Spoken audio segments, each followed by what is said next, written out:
ഭാഗ്യവാൻ ഭാഗ്യവാൻ. അത്യുന്നതന്റെ മറവിൽ സർവശക്തന്റെ തണലിൽ പാർക്കുന്നവൻ ഭാഗ്യവാൻ ഭാഗ്യവാൻ.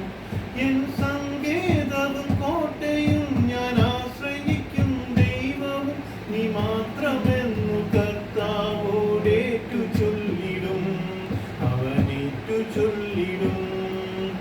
അത്യുന്നതന്റെ മറവിൽ സർവശക്തന്റെ തണലിൽ പാർക്കുന്നവൻ ഭാഗ്യവാൻ ഭാഗ്യവാൻ.